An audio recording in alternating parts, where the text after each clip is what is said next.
Hallo, Anfängervideo Nummer 7 für Nomad Sculpt. Hier geht es um das Tube Tool. Ich gehe in die App und ja, die Kugel, die lassen wir mal. Und wie üblich kann man die Auflösung runterdrehen. Das Tube Tool ist auf der rechten Seite in den Werkzeugen, und es gibt ein paar Punkte, und zwar einmal hier oben in den Settings vor der Tube. Da gibt es einmal diese Snapping-Funktion, Start und End, jeder Punkt. Und auf der linken Seite gibt es Kurve, Path, geschlossen, Spline. Okay, ich fange mal mit dem Path an. Man malt einfach mit diesem Path-Tool eine Linie auf und bestätigt es mit dem grünen Punkt. Und jetzt kann man in dieser Topologie dieses Tube-Tool noch verändern. Das heißt, ich kann diese Divisionen, ich mache es mal größer, ändern bis auf ein Prisma. Ich kann das so machen, dass ich die Unterteilungen so gering wie möglich habe. Ich kann hier den Radius einstellen in diesem Menü, und ich kann ein Loch reinmachen. Und wenn ich jetzt diese Division verändere auf 4, habe ich eine quadratische Röhre, 5 ein Fünfeck, Sechseck, und jetzt geht es weiter mit 12 Ecken und so weiter. Ja, also es geht bloß bis zu einem Fünfeck. Dann gibt es noch den Parameter Post Subdivision. Den kann ich auch wählen. So kann ich die Sache runden. Ich mache mal das Loch aus. Man sieht jetzt hier, dass diese Tube eine Endkappe kriegt. Wenn ich diese Post Subdivision abschalte und hier in die normale, so ist eine normale Röhre, und jetzt drehe ich es runter auf 3 oder 4 und mache diese Post Subdivision dazu, dann werden diese Enden gerundet. Dementsprechend, und je nachdem, was ich für Division habe, kriege ich runde Enden. Dann kann man hier unten nach dem Tube Hole, ich mache mal einen Screenshot, hier ist nochmal so ein Snap Offset,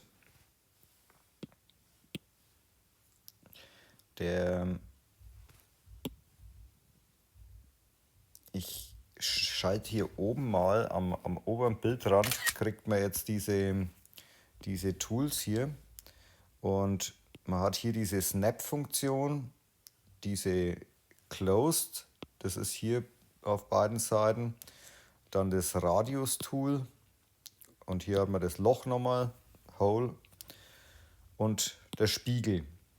Die gehen wir jetzt, kann man alle nochmal durchgehen. Als erstes diese Snap-Funktion.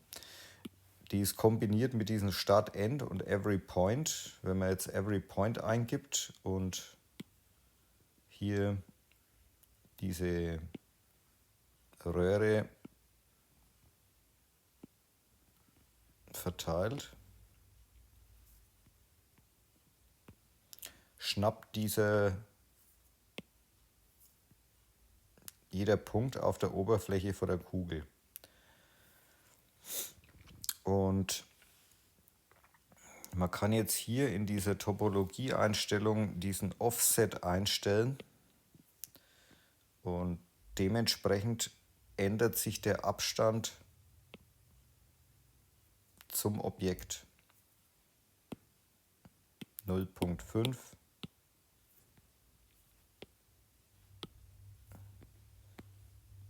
Jetzt sollte die Sache ungefähr aufliegen.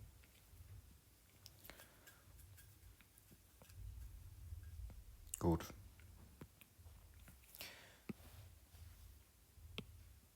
Snap Offset 0, dann liegt es halt mittig auf. Gut. Man hat jetzt hier schon gesehen, diese Punkte hier, die kann man verschieben. Ich kann die aktivieren. Der weiße Punkt ist die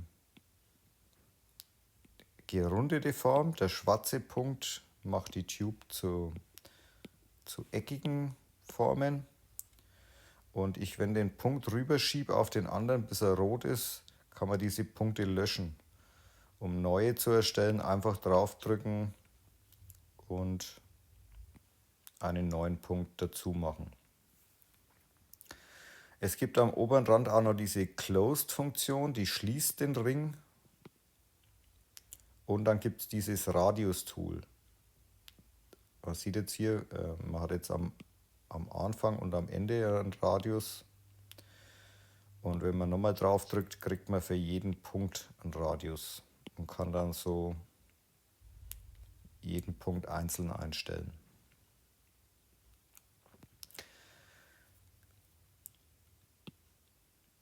Dann gibt es dieses Edit und wie gesagt, diese Hole-Funktion ist oben noch.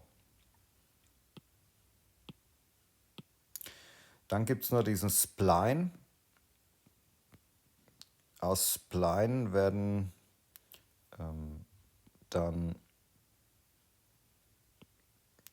wenn diese weißen Punkte gerundet sind, werden diese Rundungen einfach schöner und glatter ausgeführt, wenn Spline aktiviert ist. So ist es also ein wenig kantiger und mit diesem Spline wird es runder. Es gibt noch diese Mirror-Funktion. Da wird das Objekt gleich gespiegelt an der aktuellen Spiegelachse oder an der Plane. Man kann aber auch im Nachhinein noch spiegeln. Gut. Ich lösche mal diese Tube. Das 4 brauchen wir auch nicht. Wenn man jetzt eine neue Tube erstellt mit dem Path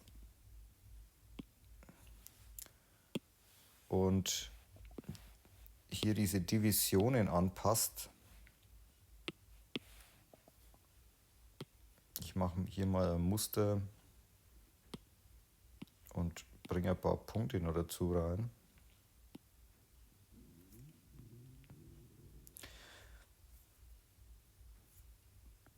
Das ist unser Muster. Und im Tube Tool kann man jetzt diese Master Tube, also das ist jetzt unser Meisterstück. Das heißt, wenn ich jedes Mal, wenn ich eine neue Tube male, kopiert die mir diese Form im Groben jedenfalls von der ursprünglichen Form.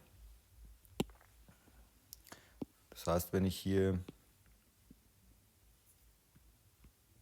ja, normalerweise soll das schöner machen. Und ich kann immer wieder zurückgehen auf das ursprüngliche und hier diese Form nachmalen. Wenn es zu kompliziert wird, vergisst er das von Strich zu Strich. Ich lösche mal diese Sache hier und mache mal ein praktisches Beispiel. Und zwar, man erstellt hier eine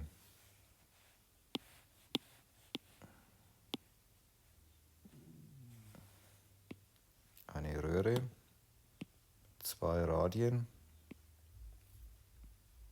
So schaut die aus. Und jetzt, wenn man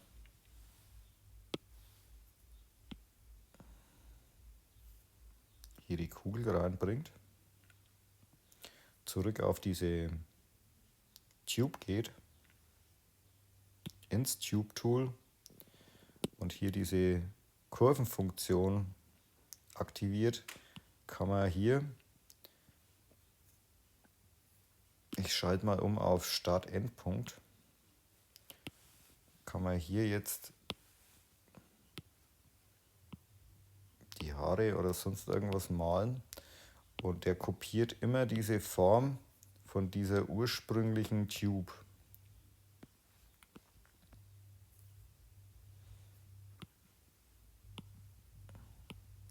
Aber man sieht, er springt immer aufs vorherige zurück. Also er bleibt nicht bei dieser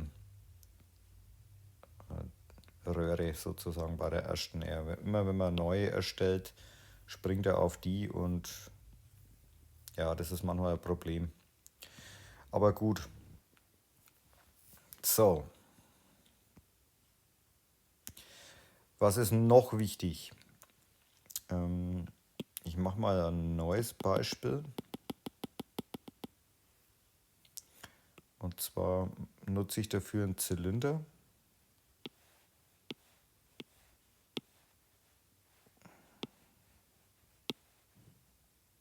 6 Divisionen müssten langen.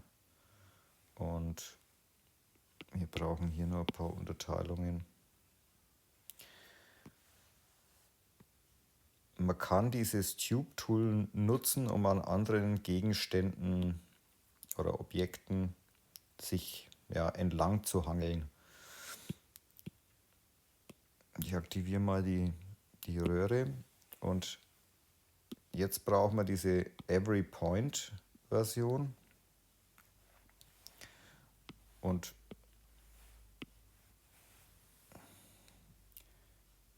ich stelle die Divisionen wieder zurück.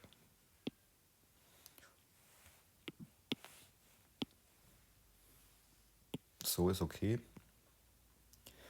Und jetzt kann man hier an diesem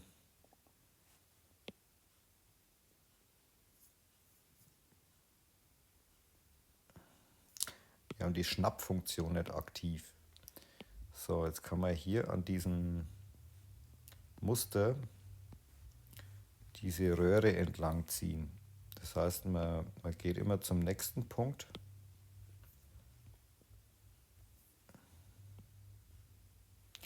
Und ich denke, wir müssen die Divisionen da erhöhen, dass da ausreichend vorhanden ist. Und jetzt kann man das immer so weiterziehen.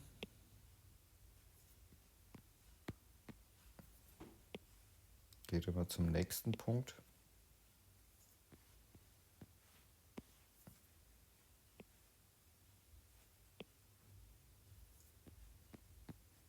Und kann so Spiralen erstellen.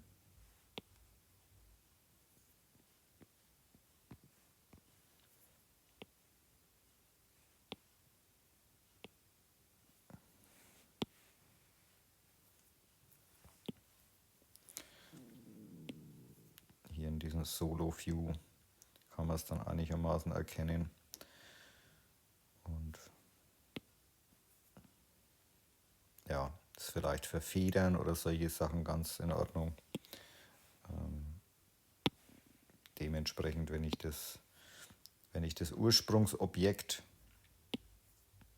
mit mehrere, also kein Sechseck nehme, sondern ein Achteck oder irgendwas, dann kann ich das feiner machen. So kann man das nutzen. Okay. Dann nur ein Beispiel, so kann man,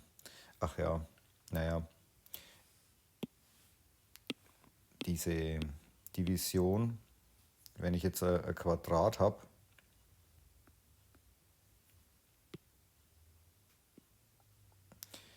dann man muss auch wissen, dass diese Tube dass die rotiert. Man hat jetzt hier den Querschnitt so in dieser Richtung. Und wenn ich das bewege, dann dreht sich diese Tube. Jetzt ist er eigentlich relativ flach und dementsprechend kann man hier die Ausrichtung etwas steuern, wenn man mit der quadratischen Tube rumhantiert. Das muss man ein wenig ausprobieren, das ist keine fixe Sache. Also hier sieht man es jetzt in dieser Ansicht, dass er jetzt waagerecht liegt. Wenn ich jetzt das drehe, dann dreht sich auch dieser Querschnitt. Man kann das im Moment nicht manuell beeinflussen. Gut. Nützlich ist diese Röhre auch für, ich gehe mal hier in die Frontansicht und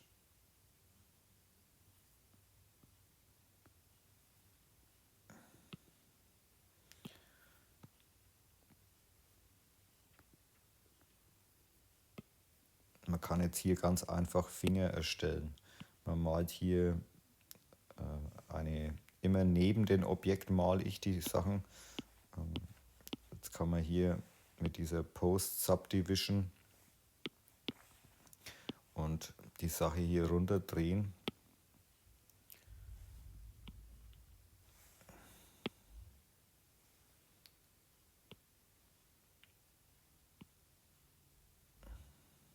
Jetzt hat man hier einen Finger. Man kann mit diesem Transform-Tool normalerweise, naja, jetzt ist er noch nicht aktiv. Jetzt müsste man es mit dem Gizmo schieben. Man erstellt jetzt hier diesen Finger.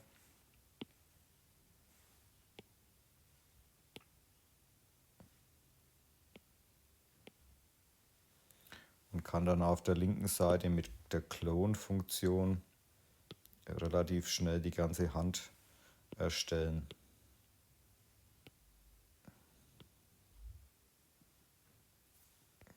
Der eine ist ein wenig ein Wurstfinger. Und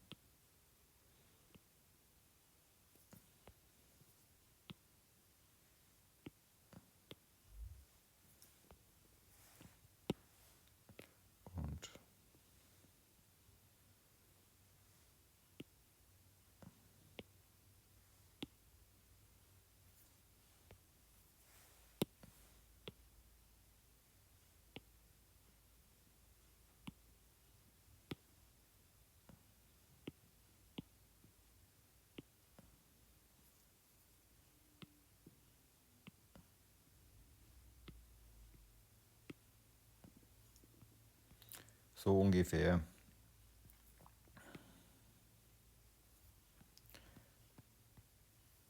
Also ist ganz praktisch. Nun gut, viel mehr fällt mir jetzt zum Tube-Tool im Moment auch nicht ein. Viel Vergnügen mit Nomad Sculpt. Also tschüss.